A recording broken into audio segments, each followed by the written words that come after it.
చివరికి తమ మాట వింటలేరని చెప్పి ఐఏఎస్ అధికారులను కూడా బలి పశువులు చేసే స్థాయికి వాళ్ళ రాష్ట్ర ప్రభుత్వ వ్యవహారం ఉన్నది. శామ్ రిజ్వీ, సయ్యద్ అలీ ముర్తుజా రిజ్వీ గారు, ఆయన ఒక సిన్సియర్ అధికారి, ఏ ప్రభుత్వంలో పనిచేసినా చక్కగా పనిచేసిన అధికారి. ఇంకా నాకు తెలిసి దాదాపు 10 ఏళ్ల సర్వీస్ ఉంది ఆయనకి. అడిషనల్ సెక్రటరీగా మొన్ననే అయినారు.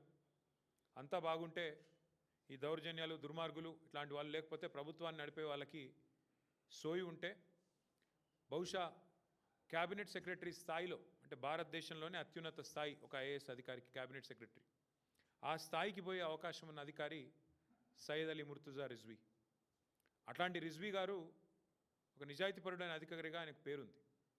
అట్లాంటి రిజ్వీ గారు కూడా ఈరోజు దాదాపు 10 ఏళ్ల సర్వీస్ ఉండగానే వాలంటరీ రిటైర్మెంట్ తీసుకునే స్థాయికి వచ్చింది.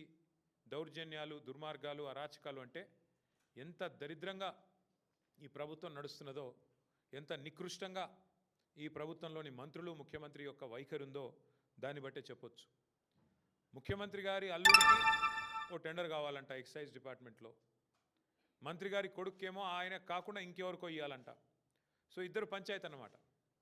ముఖ్యమంత్రి గారి అల్లుడు, మంత్రి గారి కొడుకు. 500 కోట్ల టెండర్ పంచాయతీ ఇది. ఈ టెండర్ పంచాయతీలో మధ్యలో నలిగిపోయిన రిజ్వీ గారు ఇవాళ 10 సంవత్సరాల తన సర్వీస్ను వదులుకొని నాకు వద్దు ఈ దౌర్భాగ్యపు ప్రభుత్వం, ఈ దౌర్భాగ్య పరిస్థితి అని చెప్పి రాజీనామా చేసి వారు వాలంటరీ రిటైర్మెంట్ పెట్టుకొని తప్పుకునే పరిస్థితి వచ్చింది. వాలంటరీ రిటైర్మెంటు ఆయన పెట్టుకుంటే, అప్లికేషన్ పెట్టుకుంటే, ఇది బయటికి ఎట్లా వచ్చింది వ్యవహారం మొత్తం కుంభకోణం అంతే. మంత్రి గారు జూపల్లి కృష్ణారావు, ఎక్సైజ్ మంత్రి, ఆయన ఈ ఉత్తరం రాసిండు. ఏమని?